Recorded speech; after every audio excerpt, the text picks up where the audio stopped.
I break down the Reserve Bank of Australia's latest interest rate cut, its first under the Albanese government, and what it really means for everyday Aussies. After 12 consecutive rate hikes, the RBA has finally delivered a 0.25% cut, offering a bit of relief to millions of mortgage holders who've been feeling the squeeze. But while the Prime Minister might be hoping this is an election game-changer, the reality is far more complicated. Let's not forget, interest rates have skyrocketed since Labor took office, leaving many Australians struggling to keep up with mortgage repayments.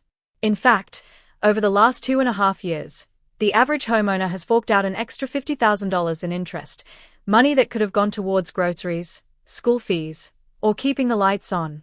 So, does this modest cut suddenly erase all that pain? Not a chance. And then there's the elephant in the room, Labor's not-so-subtle push for the RBA to make this move.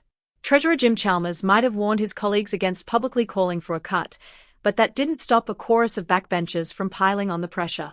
They insisted the RBA stop staring at spreadsheets and take a stroll down Main Street, some even demanding a bigger cut than what we got. Make no mistake, Chalmers wasn't biting his tongue out of respect for the RBA's independence. He just didn't want the inevitable cut to be seen as the government pulling the strings. He wanted Australians to believe this was a reward for Labor's so-called strong economic management. But the truth? This cut isn't proof that the government's doing a stellar job. It's a sign that cost of living pressures have spiraled so far out of control that the RBA had no choice but to step in. Since taking office, Labor has made an already tough situation worse. Their obsession with renewables at all costs has driven up energy prices. Their union-backed policies have strangled productivity. And their record levels of migration have only made housing less affordable, wages more stagnant, and infrastructure more strained. The hard numbers don't lie.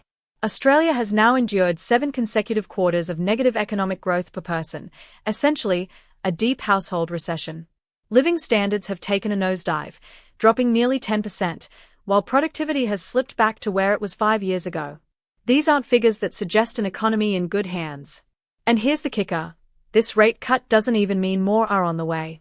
The RBA governor made that crystal clear in her remarks. The board needs to see more evidence that inflation is genuinely cooling before they consider further cuts. In other words, if anyone's expecting a steady slide back to pre-2022 interest rates, they are in for a rude shock. So, is this cut the political reset button the Prime Minister was hoping for? Not by a long shot. It can't be, not when Australians are still paying through the nose for the basics. The damage has already been done, and a single rate cut won't undo the years of financial strain households have endured. That's all for today's coverage. Let us know your thoughts in the comments. Don't forget to like, subscribe, and hit that bell icon to stay updated on all the latest news. Cheers!